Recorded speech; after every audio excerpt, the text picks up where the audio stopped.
히브리서 13장 20절로 25절입니다.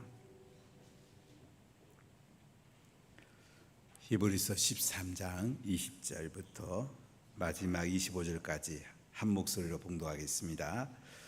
양들의 큰 목자이신 우리 주 예수를 영원한 언약의 피로 죽은 자 가운데서 이끌어내신 평강의 하나님이 모든 선한 일에 너희를 온전하게 하사 자기 뜻을 행하게 하시고 그 앞에 즐거운 것을 예수 그리스도로 말미암아 우리 가운데서 이루시기를 원하노라. 영광이 그에게 세세 무궁토록 있을지어다. 아멘. 형제들아, 내가 너희를 권하노니 권면의 말을 용납하라. 내가 간단히 너희에게 썼노니라. 우리 형제 디모데가 놓인 것을 너희가 알라. 그가 속히 오면 내가 그와 함께 가서 너희를 보리라.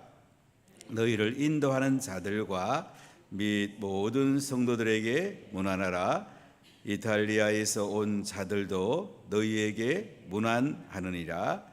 은혜가 너희 모든 사람에게 있을지어다. 아멘. 히브리서는 예수 그리스도의 중심 축에 맞추고 히브리 기독교인들에게 이 편지를 쓰고 있습니다. 히브리서, 서란 말은 편지란 말인데 히브리란 말은 유대인을 가리키죠. 핍박 가운데 있는 히브리 유대인들, 히브리 기독교인들, 그들에게 이 편지를 쓰면서 오늘 마지막 축도로 끝나는 것을 볼 수가 있습니다. 하나님께 영광을 돌리고 이 편지를 받는 사람들에게 문안과 축도로 이 편지가 끝나고 있습니다. 이 편지를 쓴 사람은 누굴까? 확실히 알 수는 없습니다. 히브리 기자라 이렇게 많이 이야기하는데 바울일 가능성은 굉장히 많습니다. 아니면 바울의 제자든지 바울에게 영향을 받은 사람이 아닌가 생각이 됩니다. 문체로 봐서는 바울의 문체와 조금 히브리서가 차이가 있어요. 그러나 내용적으로 봤을 때는 바울의 편지와 흐름이 같은 것을 볼 수가 있는데요. 특히 오늘 여기 보면 23절에 우리 형제 디모데가 놓인 것을 너희가 알라. 그가 속히 오면 내가 그와 함께 가서 너희를 보리라. 디모데가 놓였다. 디모데는 바울의 가장 충성된 제자입니다.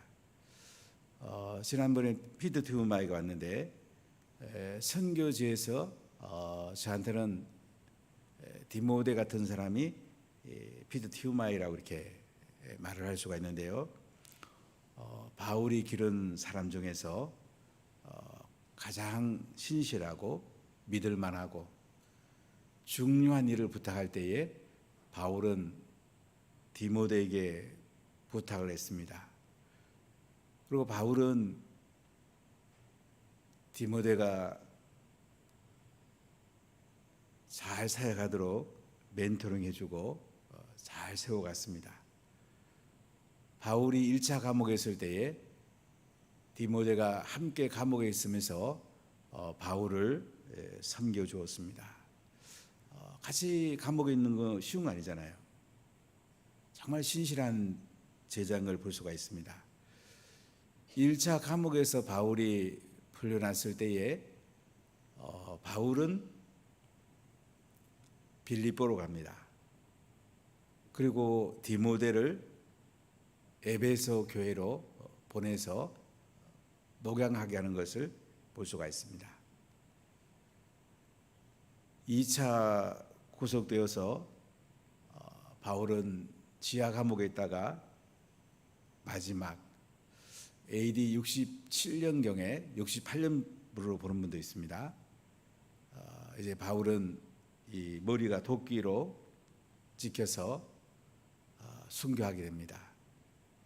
오늘부터 이태리 로마 성지순례 가는 분들은 바울의 순교토를 볼 수 있을 것입니다. 바울, 예수님의 12 제자는 아니지만 사실 기독교에 소속을 놓고 서구 기독교를 출범시킨 사람이 바울입니다. 그런 신학자고 목회자고 선교사입니다. 한 30년 정도 목회했다고 볼 수 있는데요. 지중해 안에 대도시에 많은 교회들을 세웁니다.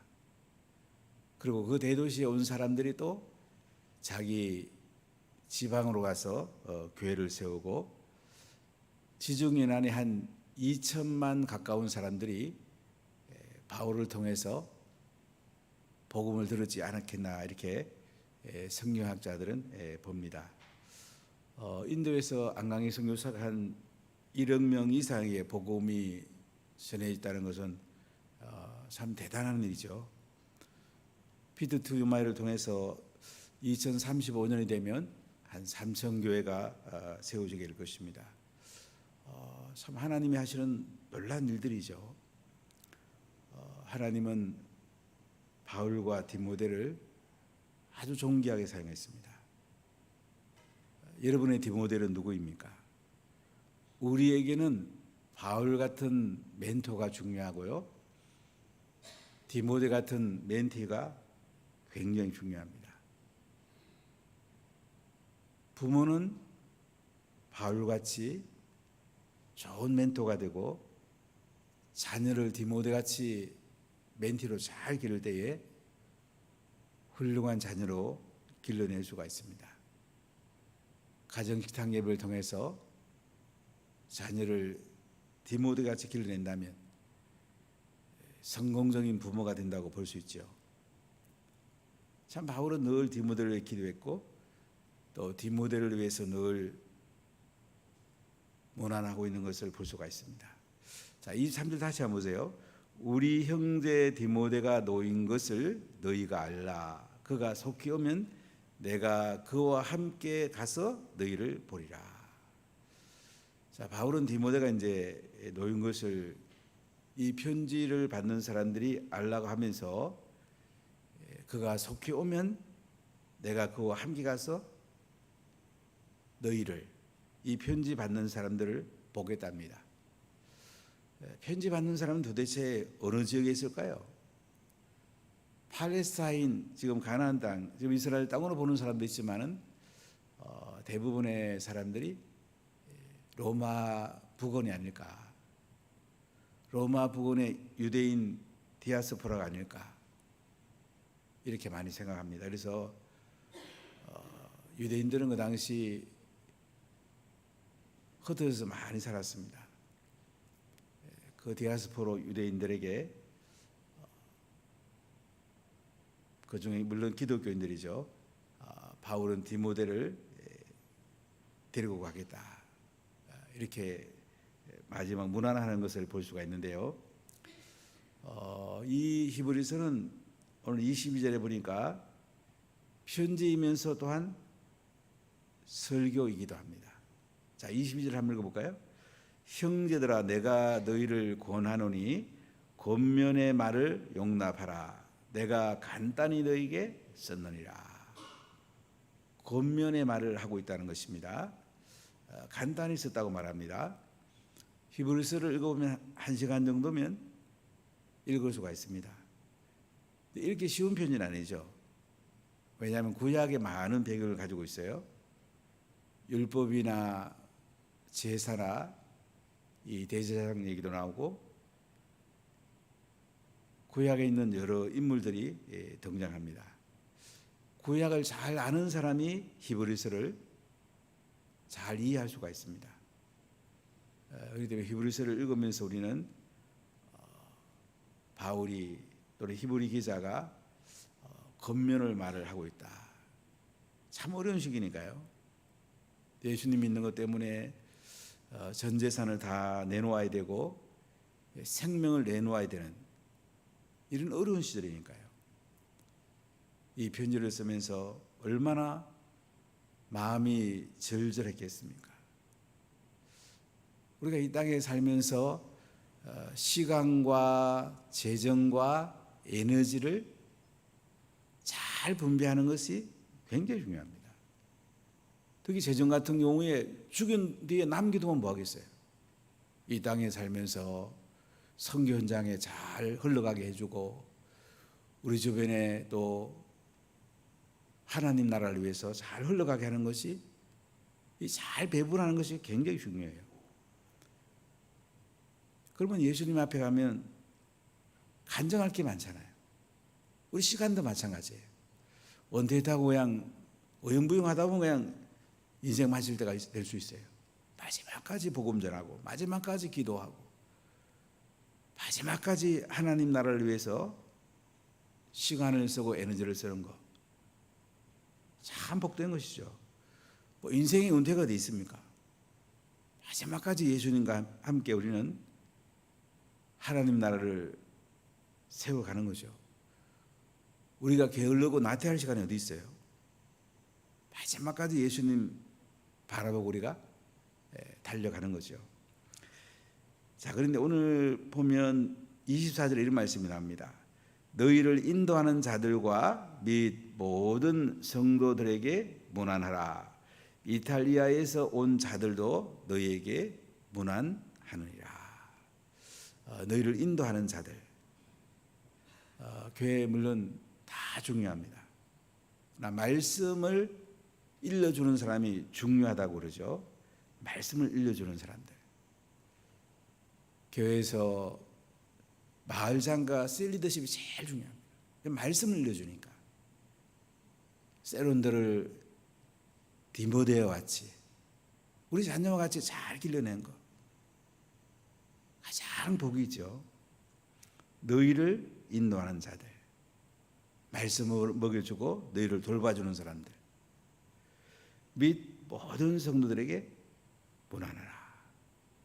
모든 성도들에게 물론 문안하는데도 너희를 인도하는 자들을 강조하고 있는 걸 볼 수가 있어요.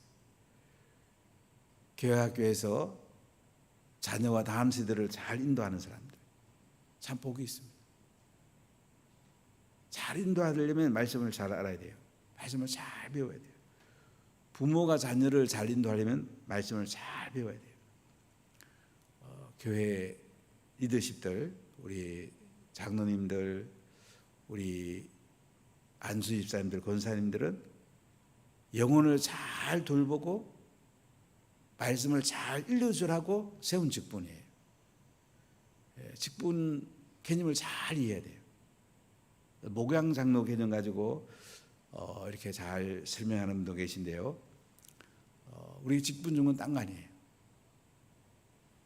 너희를 인도하는 자들, 한 분 한 분들을 말씀을 잘 세워나가고 중보기도 하고 돌보고 한 사람 한 사람을 제자로 세워나가는 것, 이것이 가장 복이 있습니다. 저는 피터 티우마이가 이 사역 잘하는 것이 뭐 제가 잘하는 것만큼 재미가 있어요. 너무너무 기쁘고 행복해요. 여러분, 자녀가 잘 되면 얼마나 좋아요. 말씀 맡은 자로 잘 세워주고 이 땅에서도 탁월한 영향을 미친다면 얼마나 좋습니까?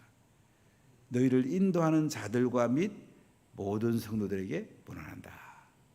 이탈리아에서 온 자들도 너희에게 문안하느니라. 이탈리아에서 온 자들. 그러니까 이 편지를 쓰는 히브리 기자는 이탈리아에서 온 자들 너희에게 문안한다. 그러니까 지금 바울이 알고 있는 이탈리아에 온 사람들, 이런 사람들도 이 편지를 받는 사람들에게 문안한다고. 우리가 이제 때때로 여행이 필요합니다. 근데 여행 중에 중요한 것들이 뭐냐면요, 성경을 잘 알기 위해서 여행하는 게 중요합니다. 이스라엘을 가보고 터키를 가보고 요르단을 가보고 레바논을 가보고 구약의 배경 같으면 이라크, 이란, 이집트. 이번에 로마를 가게 되면 이제 초대교회의 모습들을 우리가 많이 경험하게 되죠. 베드로의 무덤 위에 베드로 교회, 바티칸에 세워졌죠. 콜로세움에서 수많은 사람들이 사다의 밥이 되고 순교하는 장면들, 카토콤에서 지하 무덤에서 그들이 핍박을 받으면서 숨어 살았던 초대교인들, 그들의 모습을 우리가 가서 한 번 보면 우리 가슴에도 많이 와닿을 수가 있습니다. 성경을 조금 더 잘 이해할 수가 있어요. 그리고 우리가 함께 가야 되는 곳은 선교지입니다. 선교지. 우리보다 더 어려운 지역들. 빈트 현마이가 이번에 와서 자기는 밥 한 그릇 하고 밭잘 하나 먹는다고. 우리나라 음식을 얼마나 잘 먹는지요. 야, 인도 음식도 한번 갈까 그랬더니 아이고 목사님 한국 음식 실컷 먹고 막 인도 음식은 인도 가서 먹으면 됩니다.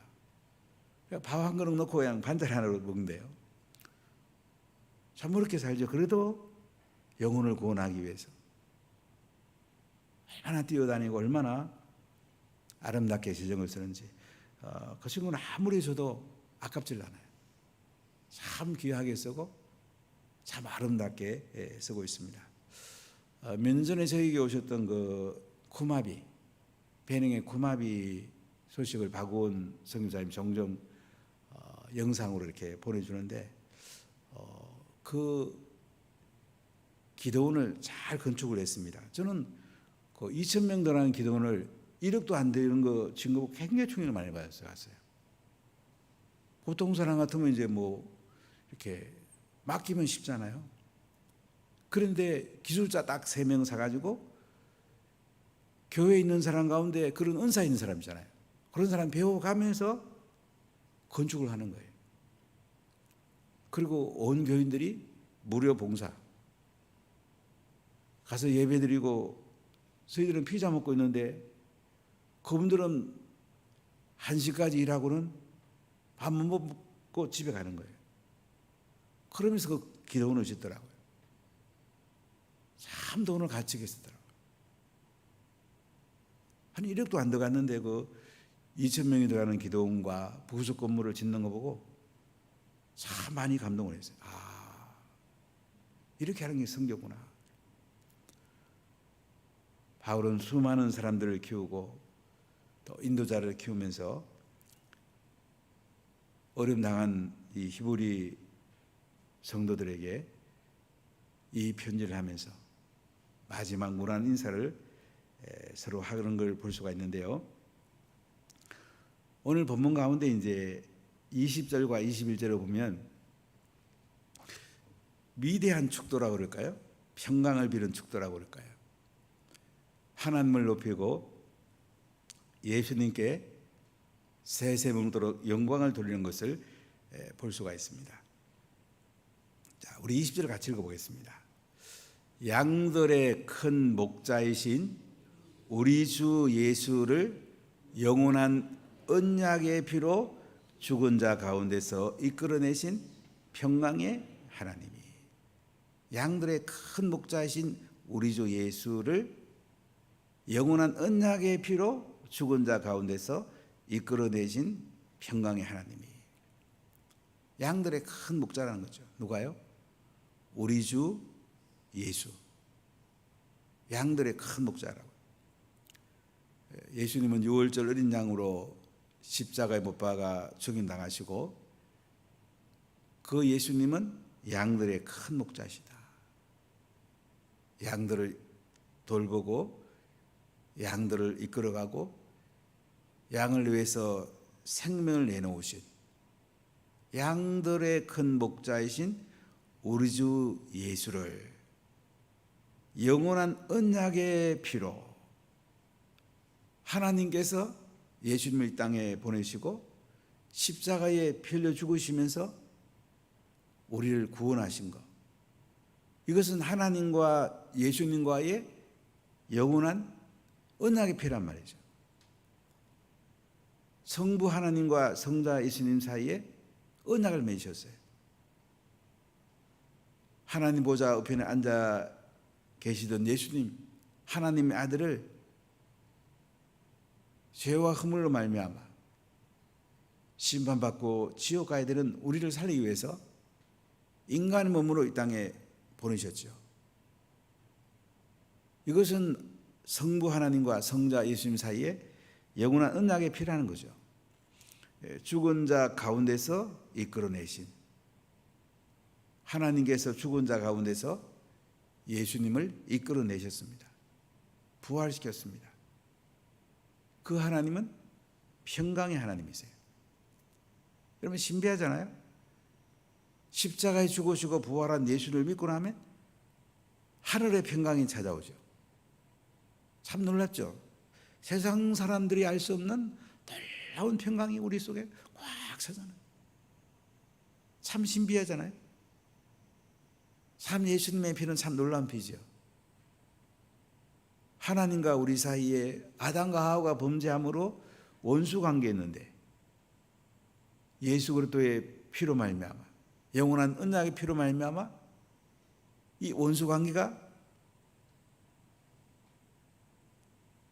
십자가에서 피 흘림으로 다 갚아지고 평강의 관계가 된 거예요. 그래서 하나님 아버지 하면 평강이 우리가 막 흘러오잖아요. 예수 그리스도를 통해서 우리가 평강이 우리 가운데 흘러오는 거예요. 참 놀랍죠. 뭐 세상의 평강은 조금 뭐 이렇게 좋았다가 또 옛날로 돌아가는데 하나님 주신 평강은 아무리 이렇게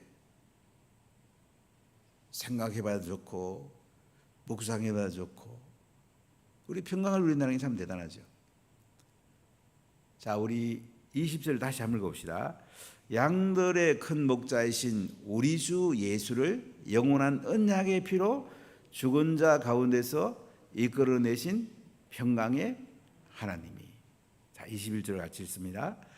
모든 선한 일에 너희를 온전하게 하사 자기 뜻을 행하게 하시고 그 앞에 즐거운 것을 예수 그리스도로 말미암아 우리 가운데서 이루시기를 원하노라.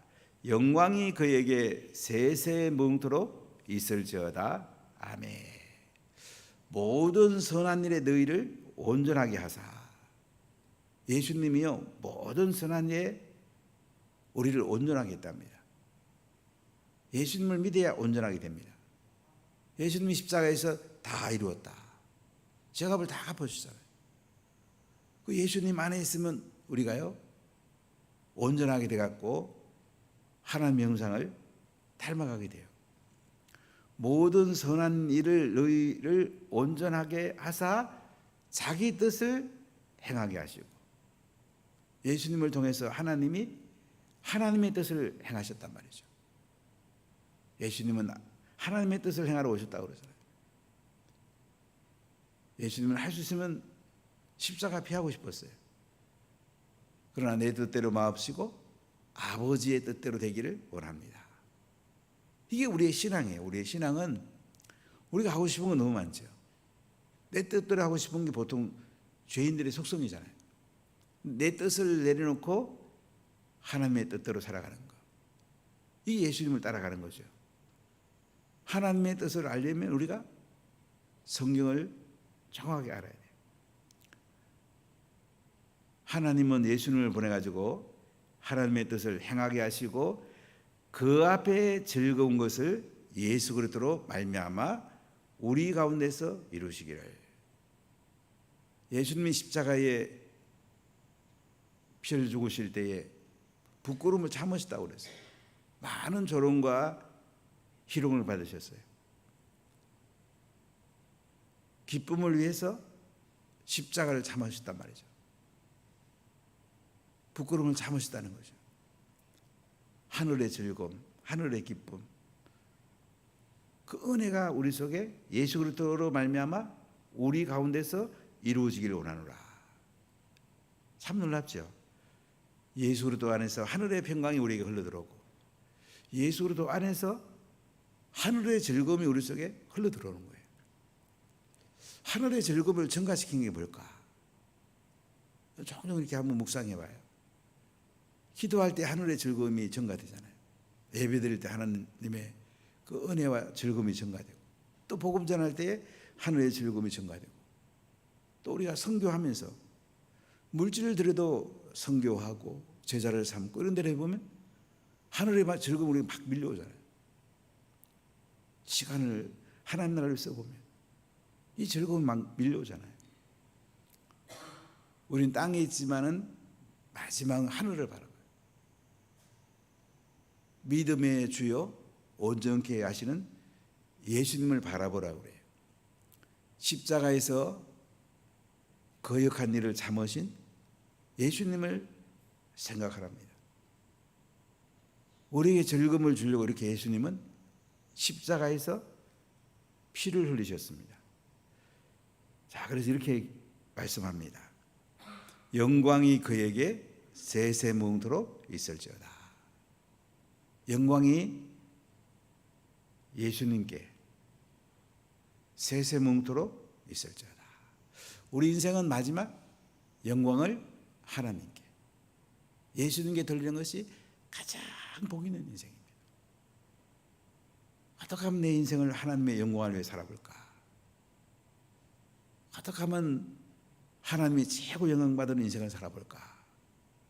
그 예수님 앞에 서면 우리의 모든 것을 종합해서 이제 상으로 주어질 거 아니에요.